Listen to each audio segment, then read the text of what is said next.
Terima kasih pemirsa, Anda masih menyaksikan Kominfo Newsroom. Pemirsa, perubahan iklim yang terjadi beberapa tahun terakhir mengancam ketahanan pangan di Indonesia. Ketidakpastian iklim mengakibatkan kegiatan pertanian dan perikanan menjadi terganggu, bahkan menyebabkan gagal panen. Untuk mengantisipasi hal tersebut, BMKG secara bertahap mensosialisasikan transformasi digital kepada nelayan dan juga petani. Bentuk dukungan itu terwujud dalam program Sekolah Lapang, dan Sekolah Lapang ini dibuat sebagai acuan antisipasi perubahan cuaca dan iklim bagi nelayan dan juga petani. Dan pemirsa, untuk mengetahui lebih jauh bagaimana Sekolah Lapang ini dapat membantu petani dan juga nelayan, kita akan bahas pada kali ini sudah bersama dengan kita Kepala BMKG Ibu Dwi Korita Karnawati. Baik, Ibu sehat ya Bu ya? Alhamdulillah. Baik, Ibu, ini kita membicarakan mengenai program yang dibuat oleh BMKG yaitu Sekolah Lapang. Itu sebenarnya Sekolah Lapang seperti apa konsep dari penerapannya, Ibu?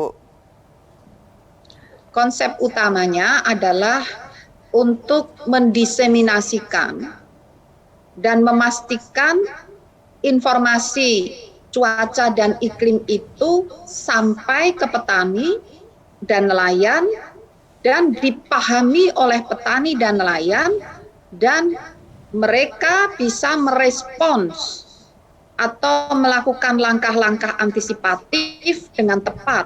Sehingga dalam konsep Sekolah Lapang ini kami isi dengan penyampaian jenis-jenis informasi cuaca dan iklim, apa saja parameter yang harus diketahui, kemudian juga termasuk di lapangan untuk petani bagaimana mengukurnya dengan peralatan sederhana, atau juga untuk petani dan nelayan bagaimana membuka informasi itu dari gadget ya, dari mobile apps, lalu membaca dan memahaminya sehingga mereka bisa paham fenomena cuaca dan bisa mengantisipasi kapan akan terjadi ekstrim, kapan bisa mulai tanam, ya, kapan bisa mulai tanam atau harus menunda tanam atau harus menyesuaikan jenis tanamnya, kapan bisa melaut, kapan harus menunda, dan ujung-ujungnya adalah membuat petani tidak gagal panen, bahkan bisa mengoptimalkan produksinya karena bisa mensiasati kondisi cuaca dan iklim sebelum kejadian. Demikian juga pelaut, nelayan itu bisa langsung melakukan tangkap ikan melalui jalur yang paling aman atau menunda lebih dahulu. Karena tergantung perkembangan kondisi iklim, gelombang ya, cuaca, gelombang, angin, ini real time disampaikan melalui gadget atau telepon pintar mereka. Demikian. Ya, berarti memang program Sekolah Lapang ini sudah didesain khusus oleh BMKG agar petani dan juga nelayan bisa mengerti dengan mudah begitu ya, Ibu. Lalu Ibu, untuk program tersebut apakah dari BMKG kita melakukan kerjasama dengan kementerian atau lembaga lainnya, atau mungkin pihak swasta juga terlibat nih, Bu, untuk menyukseskan program Sekolah Lapang? Betul sekali, kegiatan ini tidak mungkin dilakukan BMKG sendiri. Kami sangat dibantu ya, kami selalu bekerja sama dengan antara lain ya, terutama dinas-dinas terkait di daerah langsung. Misalnya dinas pertanian atau dinas perikanan ya kalau untuk nelayan, dan juga dengan badan statistik di daerah, dan juga dengan kadang-kadang dengan organisasi masyarakat. Kalau nelayan dengan himpunan nelayan seluruh Indonesia, kadang juga dengan perguruan tinggi, kita mengundang narasumber, pernah juga didukung oleh Bank Indonesia dan pihak swasta, misalnya untuk komoditas kopi, ya, komoditas tanaman hortikultura itu kadang didukung juga oleh pihak swasta. Demikian. Baik. Pihak swasta dan juga kementerian lembaga di sini memiliki peran yang sangat besar juga untuk menyukseskan program Sekolah Lapang, begitu Ibu. Baik, Ibu, kalau kita berbicara mengenai sekolah tentu ada beberapa tahap-tahapan untuk bisa naik kelas dan sebagainya. Namun untuk Sekolah Lapang ini kira-kira bagaimana Ibu prosedur kita memberikan pembelajaran kepada petani dan juga nelayan ini? Apakah kita punya waktu tertentu dengan materi yang kita punya target untuk satu materi dikerjakan selama kita memberikan sosialisasi selama beberapa hari, beberapa bulan seperti itu, Ibu?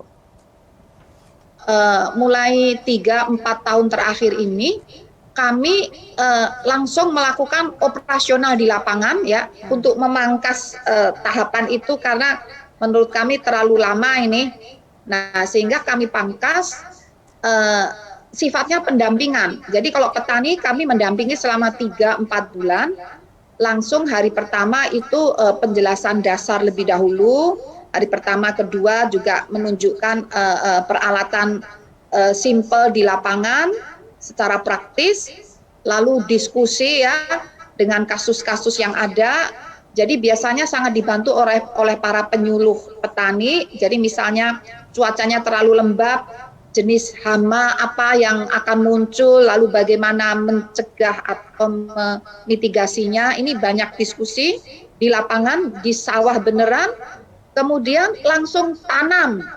Jadi saat pelaksanaan itu menyesuaikan kapan bisa mulai tanam. Nah, tanam bersama di lapangan ya, lalu dimonitor bersama selama musim tanam tadi. Jadi kami kawal terus melalui digital, melalui gadget ya. Kadang ada pertemuan di lapangan, tapi lebih sering kita pertemuan di bagian awal, kemudian di tengah dan di akhir. Nah, di sela itu kami mendampingi diskusi melalui WA Group atau melalui digital atau melalui Zoom, terutama saat pandemi itu kami sangat intensif dan akhirnya nanti saat panen itu kami kumpul lagi di lapangan, memutuskan panen itu kapan, menyesuaikan kondisi cuaca agar diperoleh hasil yang optimal. Demikian. Jadi sekarang kami berubah lebih ke operasional dan pendampingan secara total mulai dari penyiapan tanam sampai pasca panen, sampai panen di sana. Dan kami ulang periode berikutnya. Jadi 2 kali kalau terpaksa, maksudnya kalau masih membutuhkan bisa 3 kali begitu. 3 periode. Kemudian kami bergerak dari lokasi ke lokasi, artinya biar menyebar ya. Dan disinilah perlunya kolaborasi, karena kalau BMKG sendiri kecepatannya ini kan pertambahan jumlah peserta ini kan masih dalam skala ribuan. Nah, kalau bisa terlibat lebih banyak, misalnya swasta atau pihak terkait lainnya, kami bisa berharap skalanya tidak hanya ribuan aja, mungkin ratusan ribu. Bahkan kalau sudah beberapa tahun bisa skala juta, karena total petani kan ini puluhan juta ya, sekitar 25 juta ya. Nah, kalau hanya skala ribuan ini kan kecepatannya kan menjadi lama, seperti itu. Ibu, di awal tadi kita menyampaikan bahwa perubahan iklim saat ini mengancam ketersediaan pangan dan juga bagaimana keberlanjutan dari nelayan dan juga petani. Tapi mungkin Ibu bisa lebih diperjelas lagi saat ini sebenarnya seperti apa sih Bu isu dari perubahan iklim yang bisa dikatakan akan mengancam keberlangsungan dari aktivitas petani dan juga nelayan? Betul sekali. Jadi sebetulnya Badan Meteorologi Dunia juga sudah mengatakan 7 tahun terakhir ini merupakan tahun terpanas sepanjang sejarah yang mencatat kenaikan suhu. Nah, di Indonesia dalam 40 tahun terakhir kami memonitor laju kenaikan suhu udara di permukaan ya, suhu udara ini. Ini rata-rata sekitar 0,4 ya, sekitar 0,4 dan maksimum mencapai 0,47 gitu ya. Meskipun bervariasi, ada yang 0,2 ya, tapi yang paling mengkhawatirkan itu yang mencapai 0,4, bahkan tertinggi di Kalimantan Timur itu 0,47 derajat Celcius per 10 tahun. Setiap 10 tahun ini sudah tahun ke-42 tahun terakhir. Ini berdasarkan monitoring ya. Nah, jadi inilah yang sebagai indikator perubahan iklim global itu adanya laju kenaikan suhu udara yang semakin meningkat seperti itu. Bahkan kalau dibandingkan suhu udara saat ini dengan suhu udara sebelum zaman industri, revolusi industri. Katakan dibandingkan tahun 1850 sampai tahun 1900, kenaikannya ini sudah mencapai 1,1 derajat Celcius. Suhu udara saat ini, itu misalnya di tahun 2021 yang lalu. Nah, kemudian BMKG juga menganalisis, memproyeksikan apabila Indonesia tidak berhasil mengendalikan laju kenaikan suhu udara yang tadi per dekade, per 10 tahun itu mencapai 0,4 derajat Celcius, maka di akhir abad 21 atau di tahun 2100, suhu udara meningkat hingga 3,5 derajat Celcius atau 3 derajat Celcius lebih dibandingkan tahun 1850 hingga tahun 1900. Itu baseline kondisi sebelum ada revolusi industri. Jadi kenaikannya 3 kali lipat dari kenaikan hingga tahun 2021.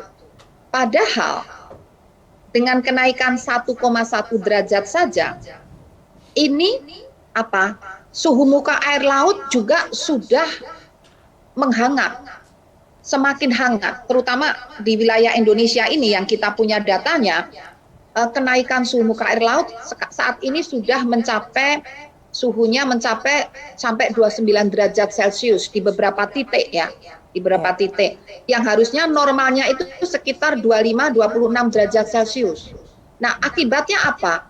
Penguapan air laut ini semakin intensif dan pembentukan awan-awan semakin intensif. Makanya kemarau saat ini karena air lautnya hangat, awan-awan yang terbentuk masih banyak dan kemaraunya masih hujan.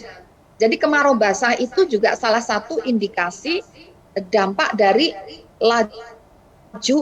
meningkatnya suhu udara akibat perubahan iklim. Air lautnya makin hangat, penguapannya makin meningkat, pembentukan hujan juga tetap terjadi meskipun harusnya saat ini sudah tidak, artinya hujan sudah sudah jauh berkurang karena musim kemarau.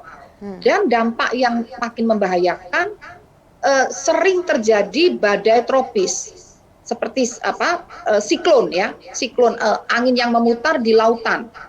Dan ini kecepatannya bisa mencapai puluhan kilometer per jam ya, dan merusak, sifatnya merusak. Jadi kayak badai seroja, badai cempaka, dahlia.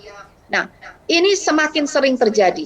Itu dampak dari perubahan iklim. Sehingga kalau kondisinya semacam itu, tentunya nelayan, petani, bahkan masyarakat secara umum akan sangat terancam keselamatannya, dan juga produk panen dan juga produk tangkap ikannya.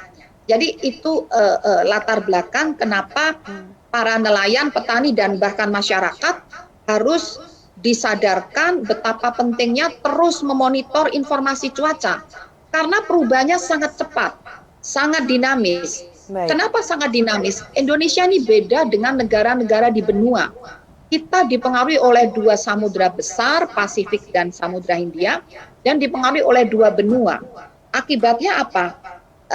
Pengaruh yang terlalu banyak ini mengakibatkan ketidakpastiannya tinggi, dinamikanya juga sangat tinggi, apalagi permukaan topografi kita juga bergunung-gunung, sehingga secara lokal pun variasi cuaca dan iklimnya juga relatif lebih kompleks daripada di negara yang benua itu. Sehingga maka untuk mensikapinya antara lain terus monitor informasi cuaca dan anomali iklim agar kita bisa menyusun perencanaan dengan tepat dan kegiatan menjadi lebih produktif dan juga selamat sambil tetap berupaya mengendalikan laju kenaikan suhu udara dengan berbagai langkah-langkah yang sudah dilakukan pemerintah, misalnya penghijauan secara masif, mangrove, hutan dihijaukan, memanfaatkan energi non-fosil itu. Ini merupakan upaya untuk mengendalikan laju kenaikan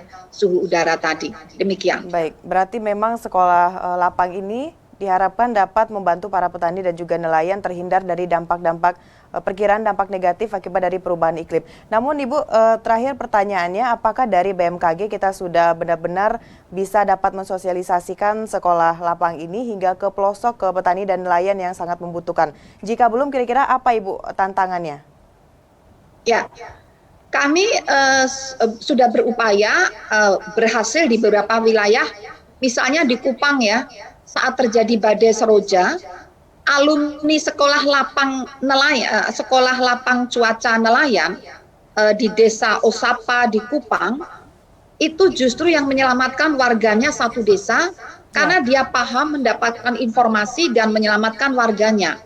Namun tugas kami belum selesai karena yang belum berhasil juga ada.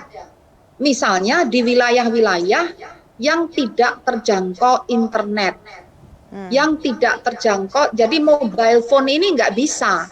Nah, karena informasi kita ini kan digital ya, melalui mobile phone. Nah, kalau di situ tidak ada sinyal, informasinya nggak nyampe. Baik. Oleh karena itu kami juga membuat backup ya, meskipun backup ini juga kami merasa belum puas juga. Jadi melalui radio radio ini orari semacam itu ya, dan kami juga bekerja sama dengan Kementerian Perhubungan dengan di pelabuhan-pelabuhan itu informasi kami sebarkan ke pelabuhan-pelabuhan. Kalau di pelabuhan kan jaringan komunikasinya bagus. Nah, nanti dari pelabuhan itu disebarkan ke masyarakat di sana, di pelabuhan yang akan berlayar ya, dan juga melalui radio pantai. Nah, tapi kalau sudah orang-orang itu sudah terlanjur di tengah lautan, itu sinyalnya tuh belum tentu ada.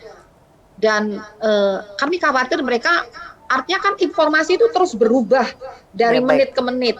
Berarti Saat namun dari BMKG, itu sulit. BMKG tetap telah melakukan berbagai upaya untuk melakukan sosialisasi kepada masyarakat yang tidak bisa terjangkau oleh teknologi tersebut dengan bekerja sama bersama dengan kementerian dan lembaga lainnya. Baik, Ibu Dwi Korita Karnawati, kita berharap dengan adanya sekolah lapang ini benar-benar bisa menyukseskan berbagai program untuk petani dan juga nelayan.